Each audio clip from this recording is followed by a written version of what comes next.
Okay. All right. Welcome. It's January 5th, 2021.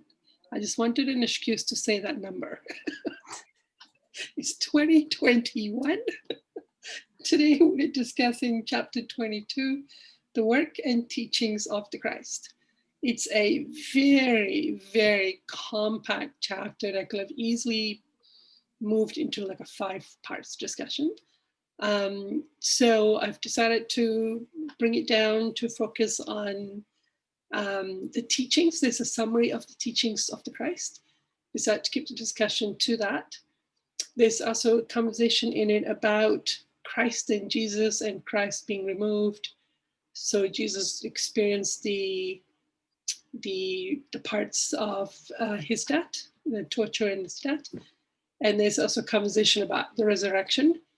And as I don't have a background in Christianity at all, I decided I'm going to skip that and let Mary and Jesus discuss that in their book discussion, hopefully in the coming years. And but if there is a topic that is something you guys want to discuss, then towards the end, I'm happy to hand the stage over and let you guys add it. I'd just be a fly on the wall for that one. So I've sent out an email for some ideas on what we can talk about today. So page 208, there's conversation about how the beautiful interblending of the human with the divine by which God and Christ Jesus was working out the reconciliation of the world unto himself. That the whole and sole object of the work of Christ is the reconciliation of the world to God. And is never to how do you say that word? God, or to secure his favor on behalf of the world. And what are your feelings about Jesus's mission? Basically, what I'm understanding is that this is about the world being reconciled to what God is, and not us trying, or not Jesus trying to pray on behalf of the people to God. It's not Jesus saying, God, this is how we're at. Could you come and, I don't know, help us out in our current, we're not asking God to come meet us halfway to where we are. Jesus saying it is us who needs to come up to the level of where God is at and what that even means. That's my understanding of that paragraph. So what are your feelings about Jesus's mission? That's what he came here to do. Judith? I think it's a little ironic that you mentioned about the resurrection and not wanting to discuss it, when I think this actually refers to that. His mission was to prove that life was immortal, that we were immortal and life continued on. Yeah.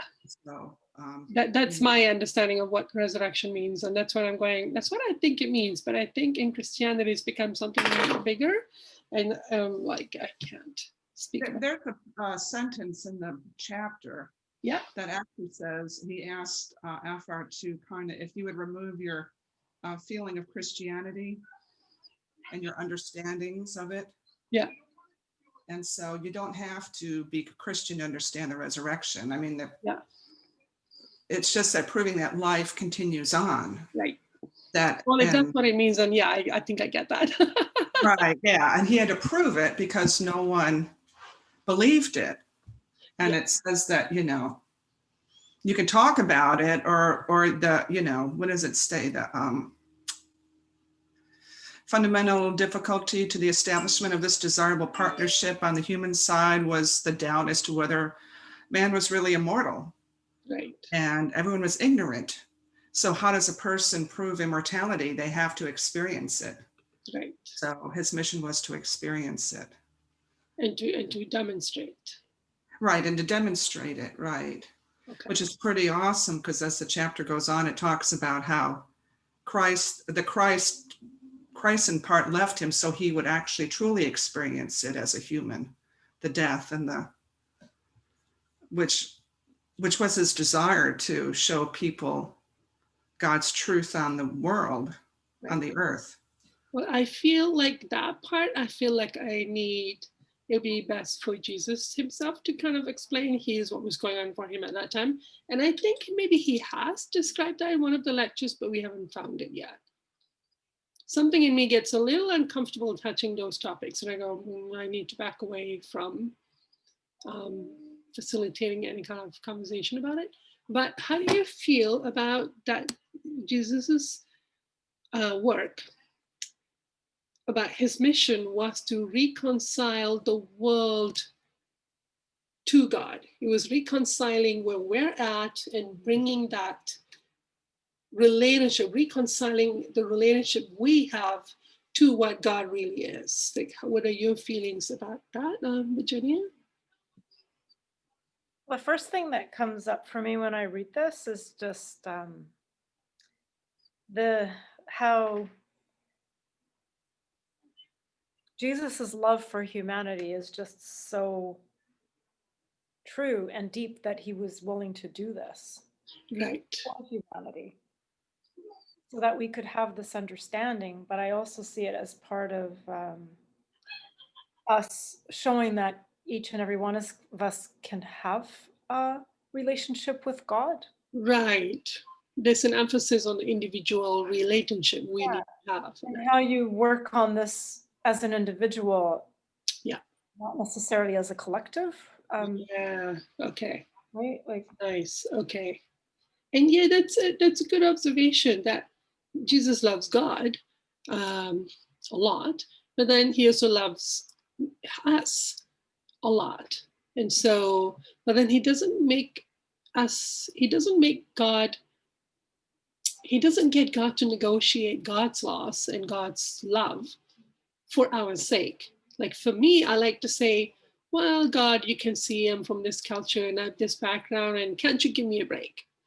Can't your laws give me a break? Like this chapter is saying, Jesus never said to God, give us a break. You know how it is. Come on. No, he's saying, no, God's laws are inviolable. It is us who have to come to terms with that. So that's kind of the feeling I have about it. Yeah. Okay. Other comments? So should we move on?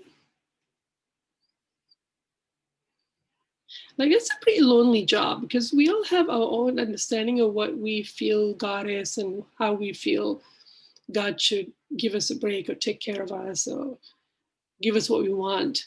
And here's one person that's saying, I can't join all of you in your perspective of God. I'm going to be alone here in how I feel we should be with God, not God should be with us. So that's a pretty lonely place. Like that, that's a lot of courage. You're the only one having that position emotionally and standing up to the rest of the world because you love them. Like, oof, I'm beginning to appreciate how complicated that is. So should we move on to the next one? Page 208, bottom of paragraph. And the greatest of all prophets was Jesus, through whom the Christ came to bring life and immortality to light. Everlasting and unbroken, uninterrupted life was the gift he came to bestow, or rather make clear the fact that it existed as a natural heritage of all mankind. So this is what Judith was referring to earlier. Why would knowing this truth help us? Why does it help us that we get to see that life is everlasting, unbroken, and uninterrupted? Life just goes on. Death is just an event. Laura. I think that it would help us in that, like, if we really knew this in our hearts and souls, we would probably do more to correct our current condition.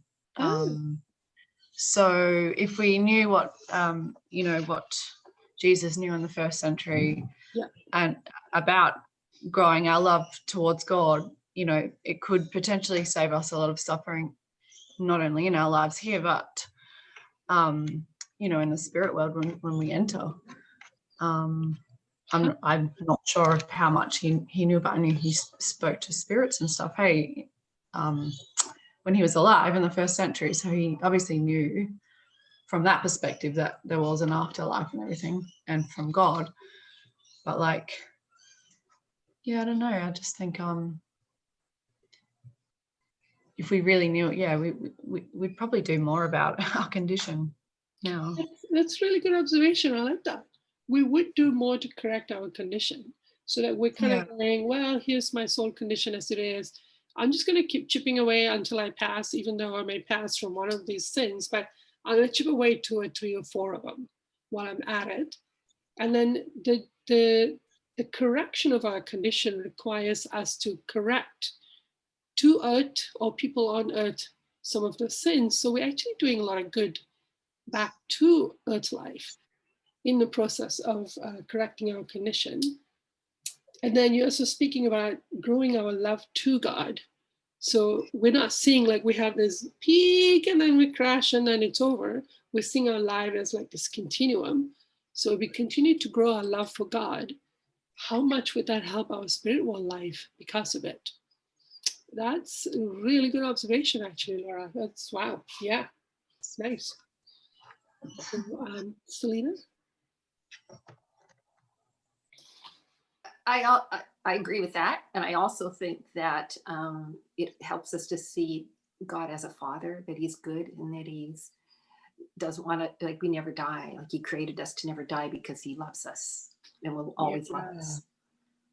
And when you know for sure that you're not going to die and that you can live past your physical body, it shows you that you do have a father that really is come through on that promise. Yeah.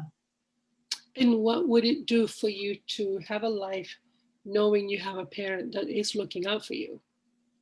That you're not alone, that you're not abandoned, that you're not in suffering? I think, yeah, in particular with how badly we see ourselves and our self-worth. You know, to know that we have that parent that wants us to just keep getting closer to him and wants to create a life for us that's just fabulous and exciting and always growth and always new learning and always that we have way more value than we think we have. That is beautiful. And knowing that would start to restore that sense of worth. Mm-hmm. If a parent that cares enough about us to send a prophet and again and again and again to keep reiterating our message, how much must we be worth to that parent? And that would, yeah, wow, this is beautiful. Yeah, that would definitely repair that feeling as well, which is, I think, the key feeling we have that's causing all this trouble, our feeling of low self-worth. Yeah. That's beautiful. Thank you. Thanks. Others? Virginia and then Judith? I agree with what everyone's saying. It's the first thing I thought of is it removing this fear of death. Yeah. And it's so prevalent in the world that there are so many things that we do to stay here. Yes. Like so many interventions, so many things, because there's this fear of death. Yes. And how we even harm others or kill others just to avoid our death. Exactly. How much harm is that doing? So obviously we don't truly believe, we don't trust God. Yeah. And that life exists beyond this physical life. Yeah. That's, right there, just removing the fear of death and all the many addictions and damage related to that alone. How much good can that be doing? Judith? Yeah, I was thinking the exact same thing, because with the coronavirus, I've been noticing people really changing and being extremely fearful of death. Yeah. And I think they're just becoming aware of their fear. I don't think people created it. And everything that gets projected, like it's your fault, well, what do you mean you went out and did that, And then there's people who don't believe in death almost, like they kind of, they know it exists, but they don't feel like it exists for them for some reason. They're very, there's almost like the deniers that coronavirus is even happening, everything's a conspiracy. Yeah. You know? Which is fear. That's Yeah. fear. And so you see it like that. And if you had an understanding of God's purpose, not like that we have a purpose, so we have to do things, but that there's just a whole, it was built with a construct, you know, It's a plan. that's grander than we understand. Yeah. People would really, it would answer a lot of questions, and it would kind of move everyone up a level, I think, to beyond their fears. And like what Laura said about like repercussions, it's like if we don't know that we're immortal, we just have the earth, so we do whatever we can to make ourselves happy on earth. If that means that we act like, you know, it's all about us. And like you said, shooting people when we're scared, doing whatever, lying to get what we want. There's no repercussions for our actions. We think. And so we just continually live in an addiction. Yeah. And, you know. Yeah. And actually releasing fear of that is, you know, if you release it emotionally, it's actually very helpful. Like when the COVID started to happen, and I realized that I was actually at high risk for COVID because all of the health problems I'm having with all the emotional stuff working through. I felt the emotion of I could die if I get COVID, and it took me a couple of weeks to release it. It was really nice to be free of it. It was quite nice after, well, once that was gone. It's so it to process the emotion of fear of death. Like I think we have to release it.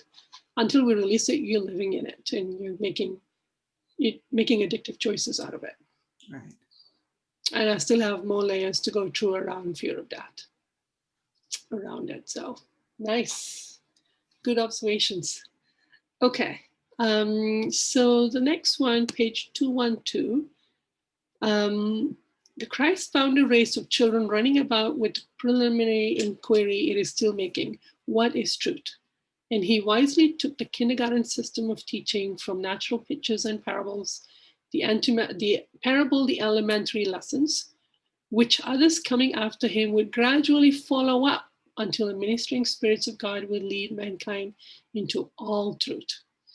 He began by teaching the human child race to dismiss the confusing idea of God from their minds and replace it by the conception of a father whom they might think of in every good, noble, and considerate way as being infinitely better than any human father the world have known, and one who, though himself unseen, hears, saw, and knew all that we are doing and even think. What are your feelings about that to begin with? And what are some of the ideas we have about God in our modern times as a result of Jesus' teaching in the first century? Basically, I'm saying, how has these ideas seeped through since then, since past 2,000 years? How have this now become a new normal for us, not realizing that this came from the breakthrough Jesus made for us?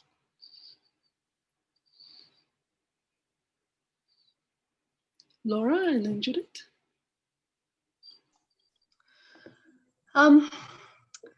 So I feel like, I don't know, I was a bit kerfuffled by this question, just with the discrepancies of Jesus' teachings that have been administered by Christianity over the time. And so I kind of thought, well, I don't know, did we even pick up anything that Jesus taught? Like, really? Exactly. Absolutely. We didn't even talk about that. Like, actually, have we even? And if we have, what are some of them? But so yeah, it's like, it's hard to even say what life would be like had we adopted some of the real truths that he was sharing. But it just feels so beautiful to take us back to square one and go, okay, well, everything that we thought God was, we'll just wipe all of that and let's just start again and view God as God being our Father, you know, instead of this scary, wrathful being that we kind of get taught in you know, throughout the ages. You know, like, that's kind of special. And I guess, you know, that's one of the main things that felt really good about when Jesus and Mary, you know, when I started hearing their stuff, is that reminding us that we can refer to God as just like our mum and dad, you know, like that's kind of cool. I hadn't really heard of that before. So Yeah, it's kind of special. Okay. You said exactly what I was thinking, so there's really nothing more, because I was like, wait a minute, yeah, it's all the radical God, the eventual God. I totally grew up with that, you know. I was thinking about going to church and being sick all the time because it was so hot, and I had to be dragged to church anyway, even though every mass I would almost faint and have to be taken outside, you know. And I thought, this isn't what God intended, you know. So it's really refreshing. And I like how you said it, Laura, to really kind of go back to how it was originally intended, Okay. not what we turned it into. And I don't know, have you guys felt God's love or anything? And I don't know if that's a off-topic question, or have people experienced feeling God's love? Had a moment where you felt it, or? We've had moments, I think most of us have, or moments where we're going, is that God or is that a guide? But responding to God's request. Yeah. Could be. Virginia? I agree with Judith and Laura being brought up Catholic, but I felt like the only thing that I actually came away with was that we can trust God and that we should trust God, was about the only real learning. And I thought, I'm just going to leave this because there's, you know, between what Jesus really came to teach and then what's been turned around and taught to us and through those, you know, religions wasn't the same. And I think that's the only thing, but it's very hard to do when you don't think that God is a good parent and that he's a punishing God. You know what I mean? Like, it's like, I felt like it was being taught, but it was very hard to completely accept. Yes. Okay. Yeah. I, growing up Sikh, we do a lot of singing, and there's some hymns, if you want to call them hymns, that all children are taught to sing. And if children are trying to actually sing, like you're learning to sing some of these songs, and we have different instruments, there's some songs that all children will learn. And so I'm just beginning to remember now, we actually have these hymns every children learn, that Tu hi mera mata, tu hi mera pita, which means you are my mother, you are my father. That's actually what all children, Sikh children learn, that God is my mother, God is my father. You are the one I go to for everything. You're the one that fulfill all my wishes. So I'm just looking at all of this going, well, actually, that was what I was taught. So, and that God saw and knew everything we did. Even though we can't see God, God is unknowable, but God is present.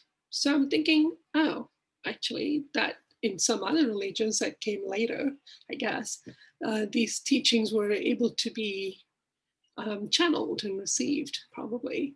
So my feelings were, well, God responds to all my desires. So what happened? I did pray to you. My expectation is there is a God. I am praying and God answers. So what the hell happened? So that is still being worked through.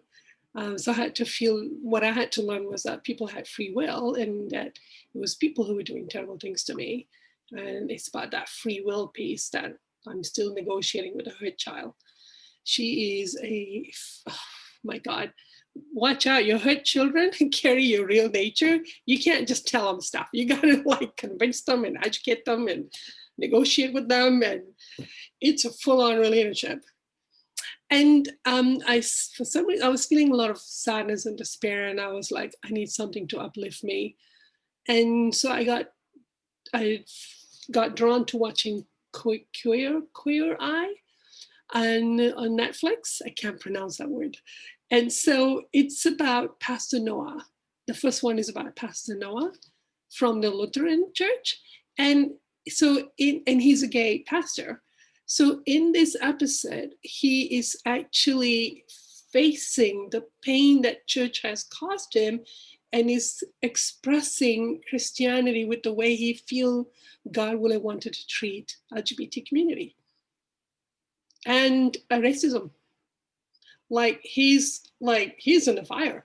of going through it. Of course, he's feeling unworthy. He doesn't have much confidence and all of that. And you can see that turning around. But it's like, oh, he's in it. Turning around going, this, I think, is what Christianity really is about. And this is what I'm going to demonstrate through my own actions. So that was beautiful. I felt that, yeah. So if you want to Google Netflix, Pastor Noah, Queer Eye, see how I pronounced it.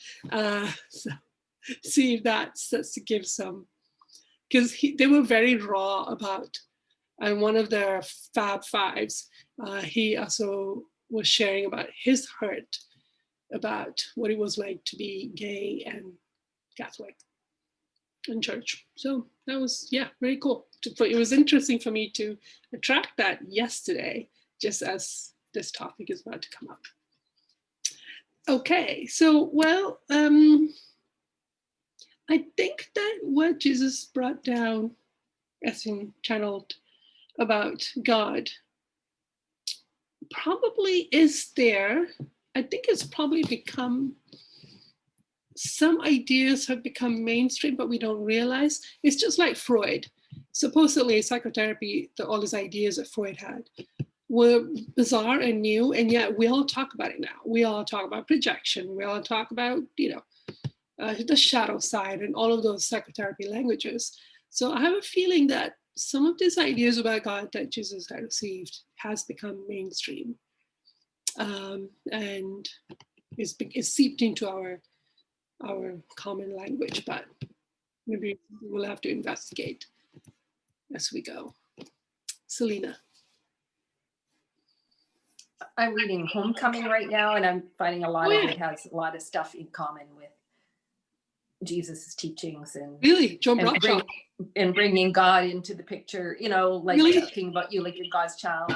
Yeah, it's really nice. It's really, it's natural love, but it's still in keeping a lot with, it would help a lot of people, and it could help people find God too, I would think.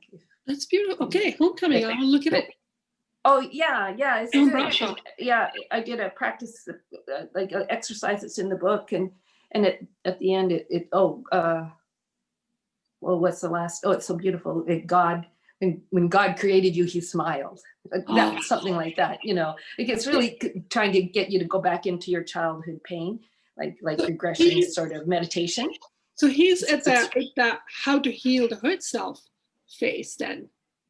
Oh, the hurt self. Oh, definitely. That's the only direction he's going in. And I just find that so cool that modern psychotherapy is going in that direction. Like, there's no point in talking about it as an adult if you don't go there and grieve it. And he very much talks about having to grieve it. That's the only way to grieve the loss of what your parents, and we all have stuff from our parents. There are no excuses. You're going to try and get away from it. So a lot of it's just a repetition.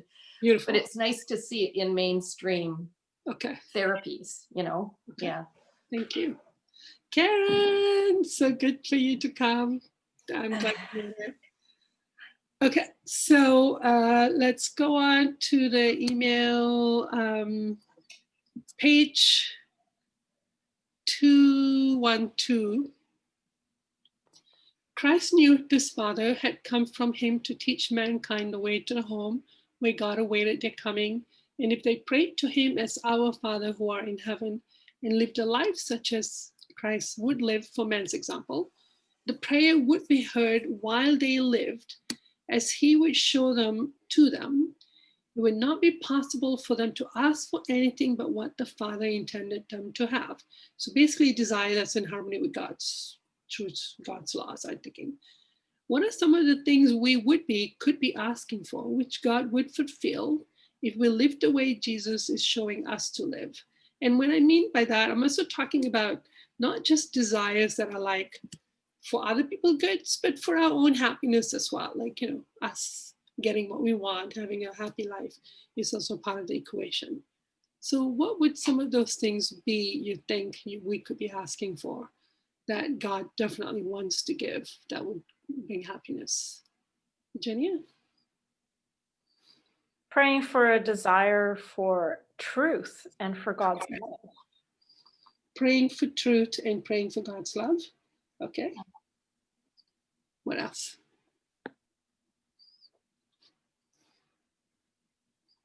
Karen? I kind of think it could be anything. Like it could Yeah. be something like, I want a new house, and Yeah. this is what I want it to be like, and that he would Totally. want to give that to us, or that you want to learn music or something, like whatever desire you had. I feel like he would want to give that to us, but I feel like he wants us to know how to create it for ourselves. Like he wants to Yes. give it to us, but that we learn how to create it. So I think he wants to give us like anything that we desire that's loving. Like I feel like kind of earlier in the chapter it was kind of saying that when you love somebody, you just want to give them Yep. everything you can. And so yeah, I don't feel that yet from God, but I feel that that's what it's kind of saying, that he wants to give us. Yeah. Yeah. We can kind of logically start to go, it makes sense that that is what God is. But emotionally, I think emotionally we must be getting some of those feelings for us to even intellectually believe it. I think, we do have some feelings about that truth for us to even imagine it intellectually. Yeah. I guess when, like if I've had a pure love for somebody, then I have wanted to give them a gift and things like that. But then I also have a lot of injuries where I, like just from my childhood and stuff, where I don't feel that. So yeah, it's kind of mixed for me, but I can get the concept that that's what he wants to do. Well, and this is why I was like, well, what would you like to ask for that you wouldn't even think of going, oh, I could ask for that and have it be in harmony with God? Like that's doable. Yeah. And any qualities like courage or patience or grace, or like there would be, I just think anything you could ask for, physical, spiritual, emotional. What would it be for other people? Well, knowing that that is possible for you, what would that be? Judith? A simple desire, I guess, to know who I truly am, Oh, beautiful. What's my real nature? Yeah. Yeah. And how precious I am. Yes, to feel my worth from God's perspective. Yeah. Wow, that's a beautiful prayer. And I like what Karen pointed out, that when we have this kind of desires and prayers, we're also required to take action. We actually have to go do something about it. It's only one step out of the 99 steps that God will take back, but you still got to take action. So if you're saying, Judith, well, I want to know what is my real self, then God is going to go, well, then go set up some experiments in which you can then discover, and you will receive inspiration on some experiments you can do to kind of, like sometimes I walk into a store and go, I actually don't even know what kind of couch I really like. And what does that say about me? So these are little things that you can actually go discover. Eat 20 different types of cuisine, like flavors, to go, oh, I like this flavor, but not that flavor. And that is you discovering yourself in the process. Alice?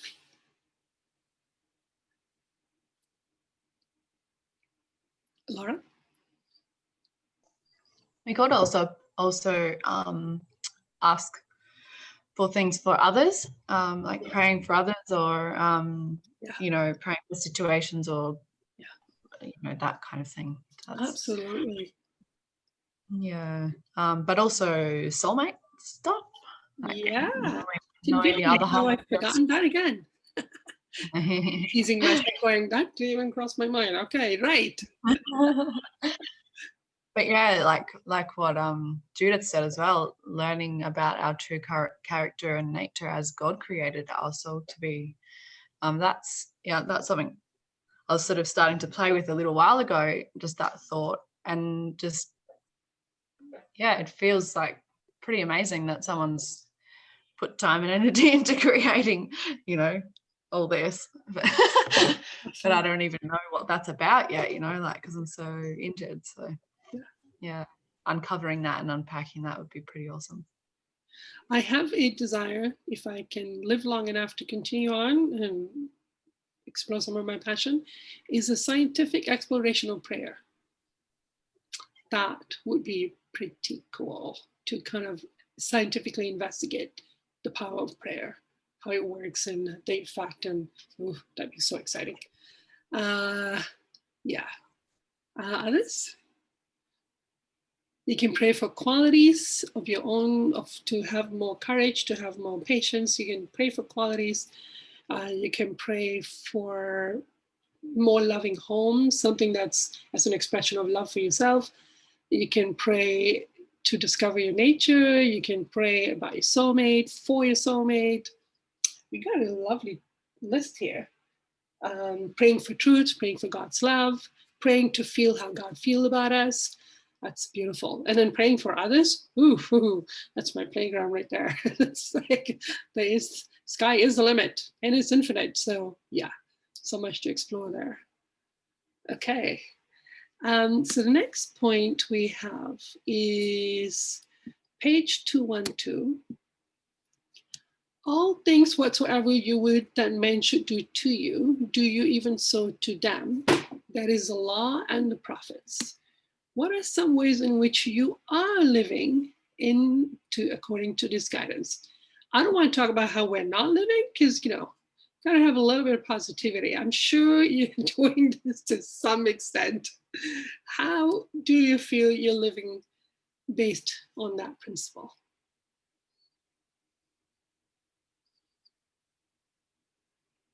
Judith? Just simply acknowledging that you don't. I guess that's, but looking at examples in your life of when you're angry at somebody, and how to forgive them and understand that you can't grow in love until you resolve these interpersonal issues that we have with each other. Yeah. Okay. Yeah, that's beautiful. You're like, I wouldn't like somebody doing that to me.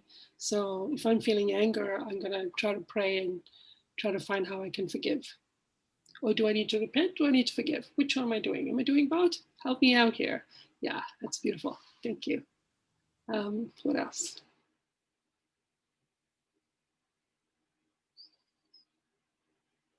In what ways are you already treating others the way you want to be treated?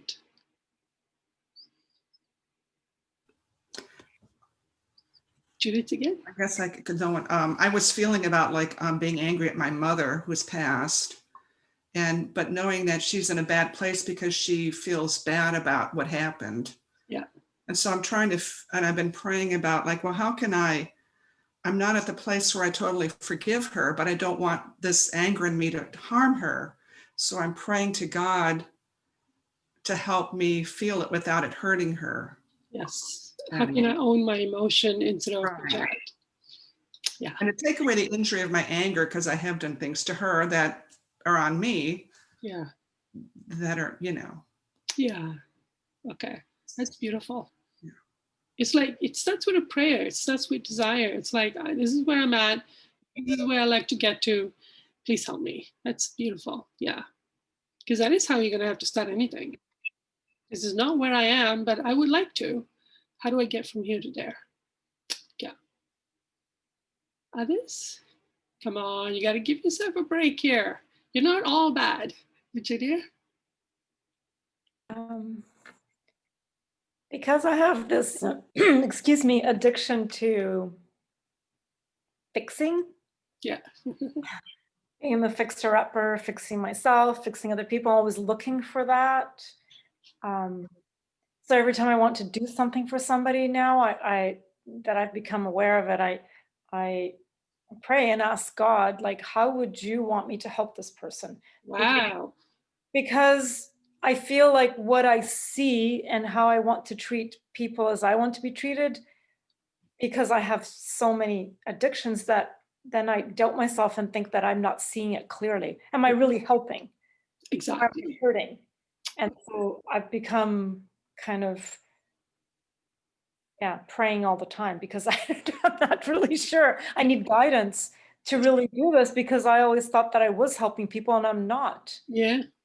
And so sometimes I ask, as to my actions, what did it feel like for the other person? What does it feel like at the other end? when I do this, and I was shown that, and it was pretty devastating for me. And it's very helpful in me wanting to correct, but like I'm saying, it's hard to answer this question and saying, because I think I'm helping people, sometimes I'm not, and I'm trying to correct that. That's. And it starts with desire. Everything starts with desire. Once that desire gets going, you're off on your journey, and you're going to get a lot of help with that. That's really good. Thank you. Selena. When I'm communicating with my daughter, every once in a while I catch myself, I actually say something that she can hear, because so many of the patterns that I have are my patterns, like of interacting with her and trying to feel how it feels in her ears. Like maybe I'm not delivering it the way that she's hearing it, or I don't think I'm delivering it the way she's hearing it. So how does that feel for her in context of the injuries that I've created for her? How does that feel to her if I say this thing that I think is helping, but from her perspective, it's not. It's just makes her feel bad in some way. And so learning, every once in a while I do it right. Okay, keep working on this one.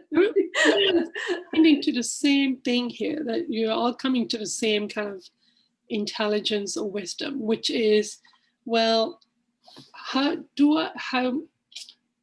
can I not treat others the way I don't want to be treated?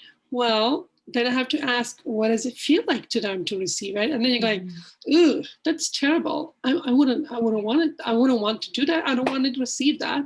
So how can I change? So that's interesting that it is that analogy of, well, I wouldn't like to receive that kind of feeling myself. So I got to change. And so I got to start by asking, help me. But it was about feeling what it must be like to receive it, which then makes you go, I wouldn't want to receive that. So I don't want to do that either. Show me the way. So that's really good. I think particularly with family patterns, it's harder to see. You have to really have a desire not to fall into your helping patterns of family patterns, because they obviously didn't help you. No. So obviously they weren't working. So if you do it too, I don't know, how would you think that's going to work? Like, it's not working.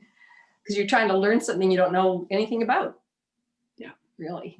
You have no teaching in it. And the interesting thing is when we go about to do unto others what we want done to us, we sometimes go, well, yeah, I want someone to meet my addiction. That is kind of nice. I would like you to meet my addictions. And yet we're all going, well, I'm a helper, I'm a fixer, I'm a carer. I think those are nice. And yet I'm going, no, they're not. They don't feel good. I was trying to be nice. I was trying to be addictive, but no, doesn't feel good to. And then sometimes they're mad when you don't give them what they want, that they're used to, that feels addictive, and then they're mad at you that. And so trying to sort all that out, which sometimes it's hard. Which is not. Yeah. That's the struggle. That's where you stay. Yeah, no kidding. Yeah. Stay in it. Karen? Just trying to feel about this one. I don't know whether I have an injury around it, because I don't, when I do something to somebody, I don't even consider that I want it done back to myself. If I do something positive for somebody, I feel it's just a feeling coming out of me that I want to do that, and I don't have any feeling that I want that done to me. Because it's a gift for you. And same maybe for when I treat people unlovingly. Yeah. Like if I judge somebody or do something, I often don't consider how that feels. Like, would I like to be treated like that? I'm just in the addiction of it, and it's not something I really consider, that I want people to treat me as I'm treating them. So I think I've got to look at that if I have an injury around that. Yeah. It will make you become sensitive to, well, it feels terrible for me to receive it. It should feel terrible for me to receive it. Why isn't it? Like, why aren't I sensitive to that kind of terrible treatment? Yeah, it's a good observation. Thank you. Others? Michael? I'm kind of like Karen.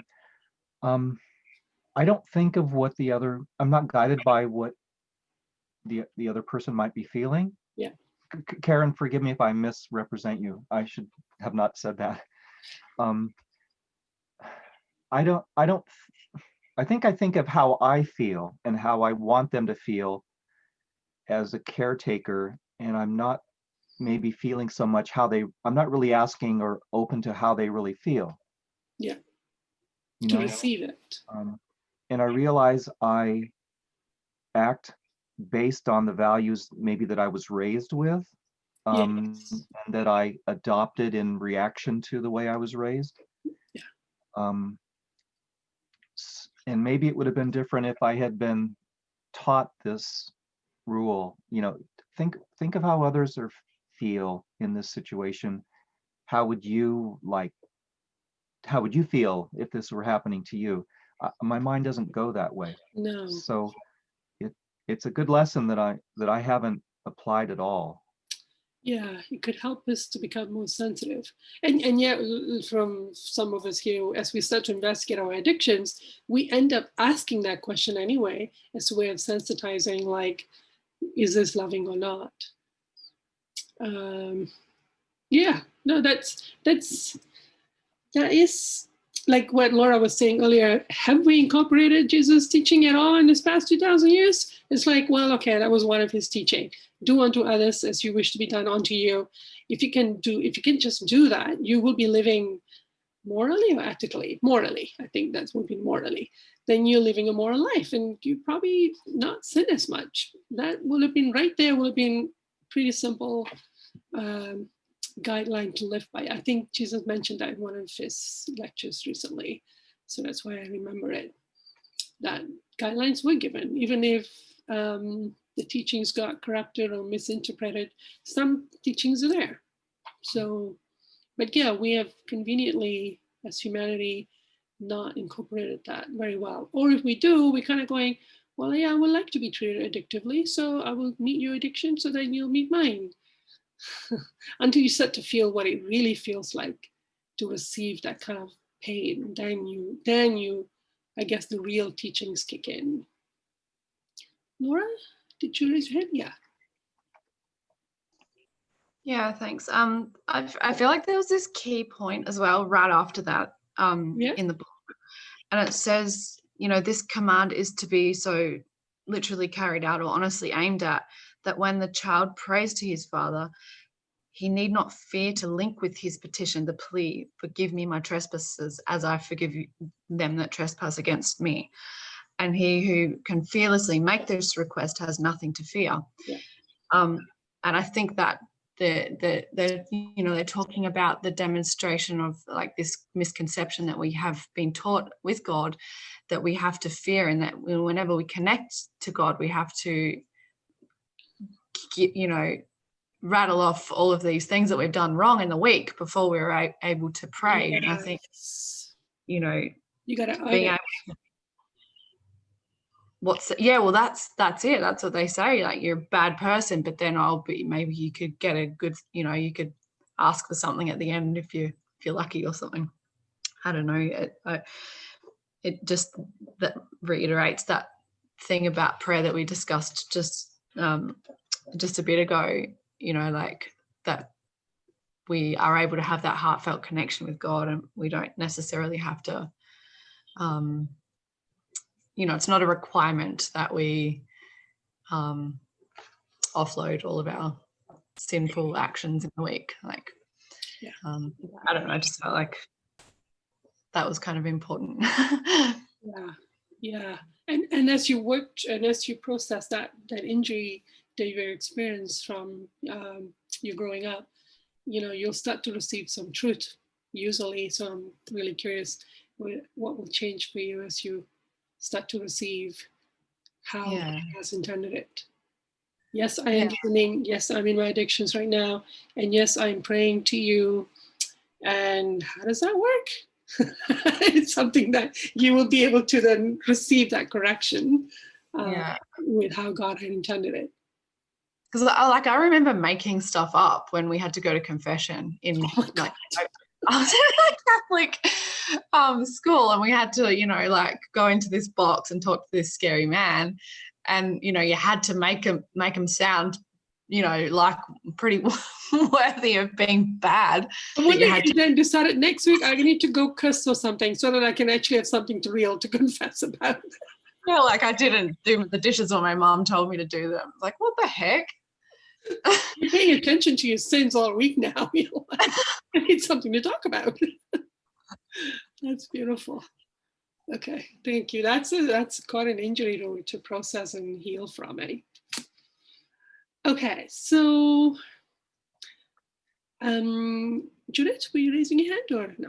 Okay, and then the forgiveness. There were quite a few conversations about forgiveness and repentance. But it was like I was in quite a bit of agony even as I was reading and preparing this for my own personal process. So I just picked this one, bottom of page 212. Forgive me my trespasses as I forgive them that trespass against me. That was just my way of having one sentence to represent all the many conversation about forgiveness. So what are your feelings, healed or unhealed? Where are you currently at about that concept of forgiving others just as you wish? Forgive my trespasses as I forgive them that trespass against me.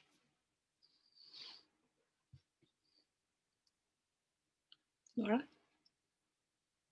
Yeah, I feel like I'm pretty stubborn about forgiveness, to be honest. Like, yeah, I still have heaps of stuff that I'm holding on to, like especially with my relationship with my mom and some things with my dad, and it's I can feel how limiting it is.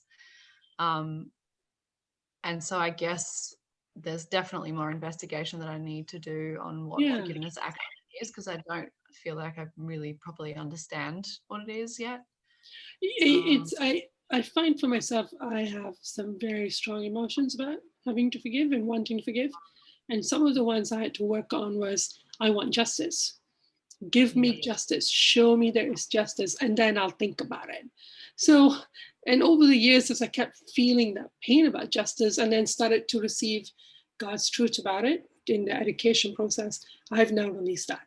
And it's quite lovely to kind of go, I don't care who did what and how they get corrected.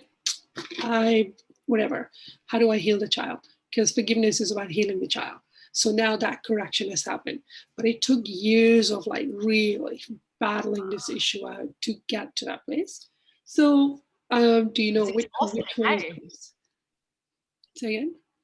It's exhausting, isn't it? Like this constant thing that's coming out of you. Like I have to, I definitely have that justice. Like I want justice. Yeah, okay. I want her to feel the pain that she caused me. That's how I want. Yeah. Feel those, because you actually start to release them, and then you start to feel God's feelings about it.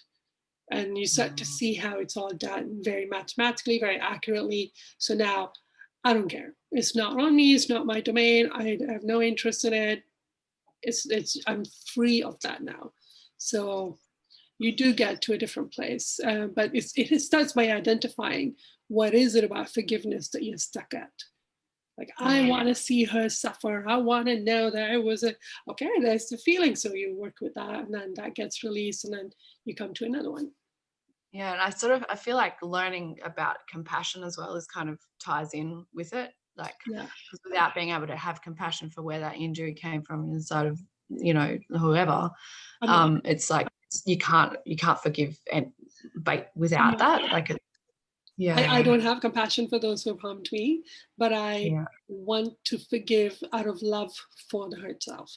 So maybe over time I'll start to go into compassion. I'm not there yet. And I'm not putting that demand on myself at this point. I'm just at this point of like, well, thank God I want to forgive, because it's an act of love for me, for the hurt child. And it's an act of love for those I'm harming out of not forgiving. So it is a compassion for me and for those that are being harmed, but I don't have compassion yet for those that's harmed me. And I guess eventually I'll get there, but it's okay. Karen, was it Karen who raised her hand? I can't remember. Or was it Judith? Well, Virginia. It was Virginia. Okay. Go ahead. The most difficult part for me in this is, being raised that you just pray for forgiveness and it's going to happen. Right. And then I'm confronted that I need to take action. And that was very confronting. But the part that I've been struggling with, I seem to be easier to forgive other people, Mhm. but forgiving myself, because there was times as I got older that I made decisions to accept behaviors towards me, and then I need to accept that, and I need to forgive myself for it, and that's actually been harder. And I'm not sure why, but I find this is hard for me.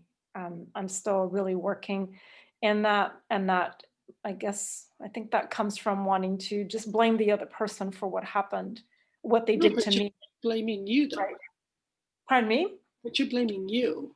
Yeah, but I'm just taking the responsibility for when I just accepted and didn't do anything about it. Ah, so you're wanting to accept the blame. Yeah. But that is you accepting blame, even then, for somebody else's Oh. actions. Hmm. That's a layer of abuse I'm working through right now. My self-abuse right now is accepting blame for what somebody else is doing instead of forgiving them for what they're doing. And that's the piece I just broke through today, which is why I'm in this pain coming up now, hurt self-pain. So that's a good one. I think the hardest one is that I feel like I gave away my free will. But when you're a child, you don't have a choice about it. That it was taken from me. So but I continue you need later. You need to see it as, once I saw it as an addiction, it got easier. My judging myself is just another addiction for me to stop engaging. There's a framework of like, oh, but it's an addiction. Why are you even negotiating with it? Let's just stop. Okay, thank you. Yeah. It's a good one to work through, and to keep asking about, well, how is God treating me in this sin? How does God feel about me? And I really had to wrestle with that question and go back and forth and try to receive answers from my guides. And it's been very, very empowering process for me. So that is why now, finally, the hurt child is beginning to drop self-punishment. Finally, years of negotiation. So now I'm connecting to a different level of physical pain because it's that action of stopping self-abuse from accepting blame and self-abuse, which was not forgiving myself. But there's a huge error, many huge errors driving that belief system. So I had to really talk to guides and God over and over in order to correct that. And so it's actually more painful for me to be in a place where I go, I have to forgive. I'm abusing myself in order to avoid the pain of being falsely blamed. And that hurts more. So I can see the addiction driving that so that I could get away from having to feel this other pain, which is right now for me is agony.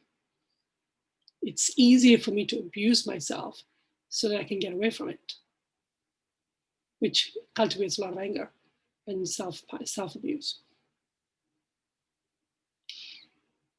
Okay. Judith and then Selena. Yeah, I feel the same way, and I have the same problem as Virginia does, where I, really beat myself up, and I've done a lot of bad things as an adult, know. And I think it is kind of a fine line to become somewhat self-aware that, I was accountable for some things, But how do I treat myself the way God is treating me about it? Yeah, and to forgive yourself, and it's really challenging. It's something else that you don't want to feel. Yeah. Yeah. You don't want to feel that God actually has gentleness and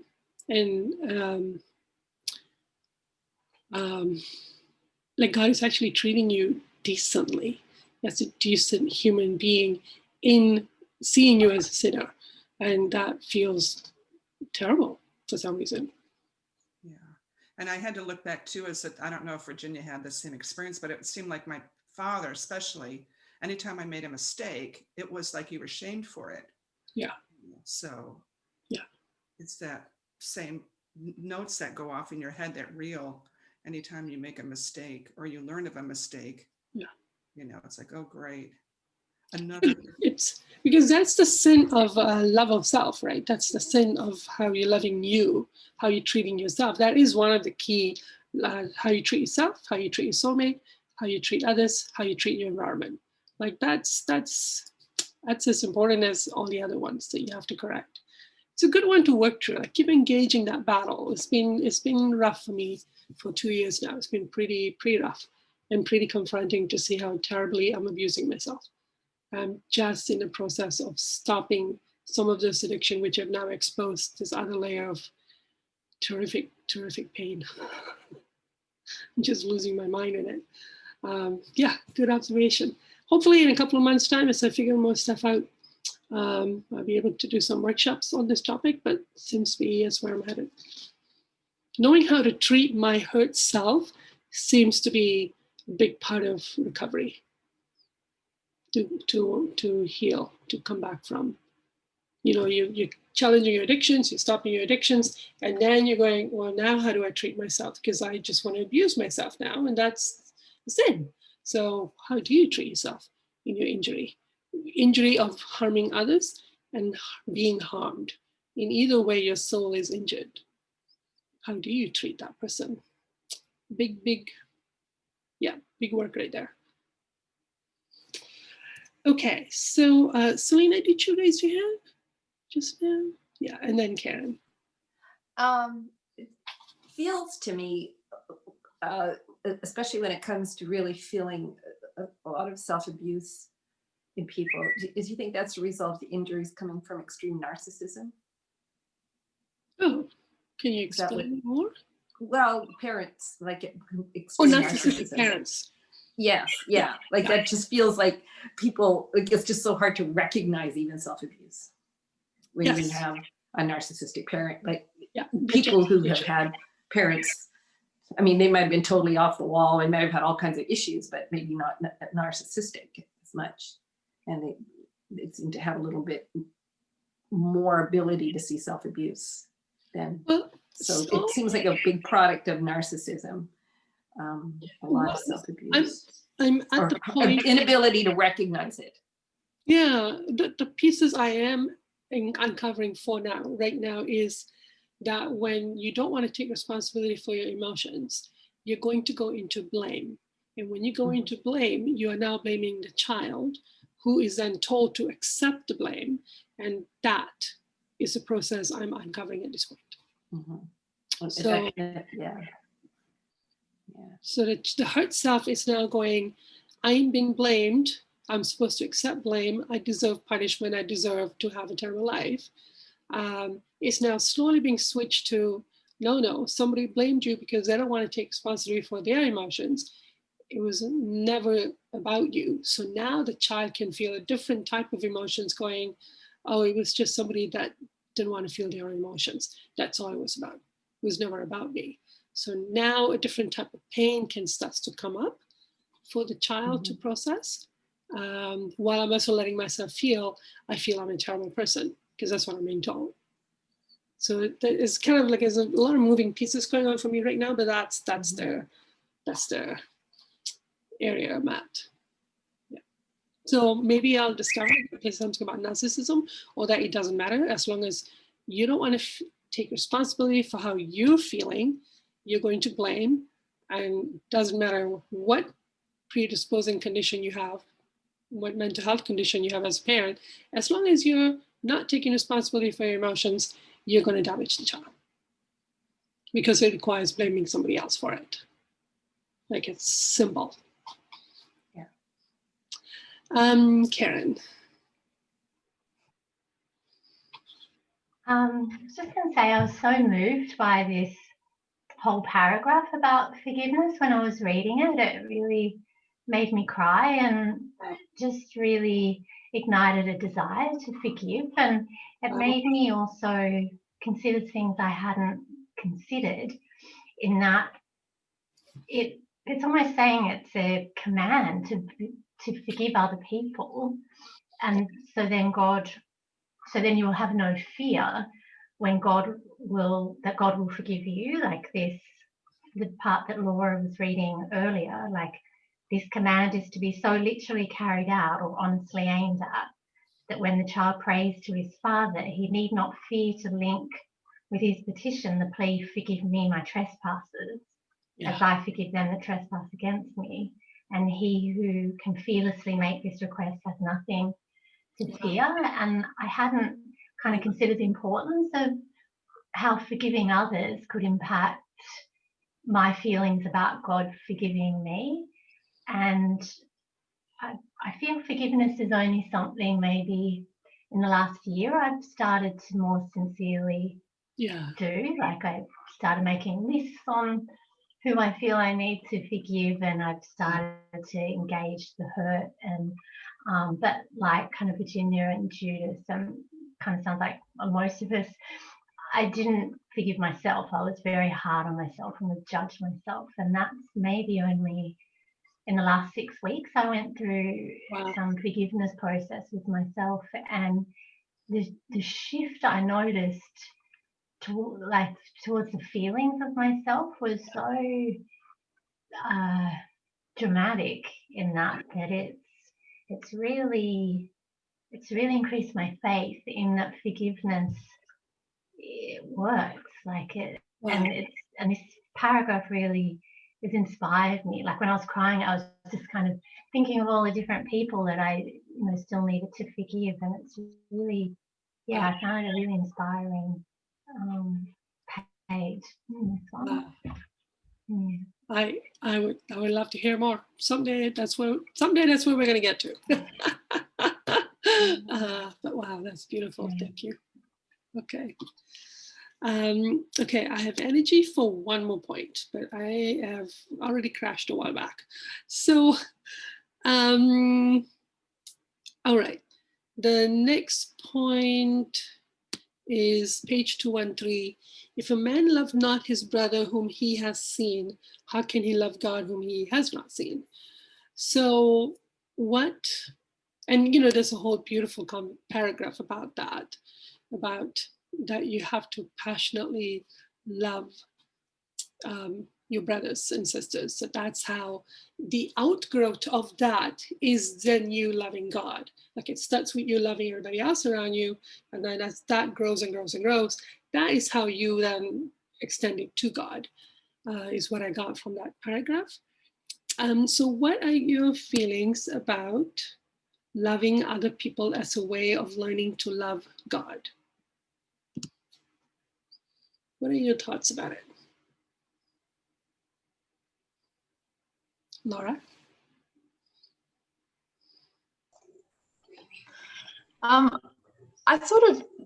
It popped into my head that perhaps this is also a way that we can learn about how God loves us. Oh, like through our process of learning to love others. Or maybe it sort of happens all together, I'm not sure, but I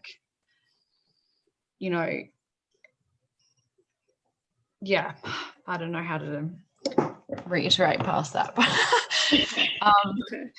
elaborate, sorry, past that. But I feel like maybe it could be a little hint of God's love for us.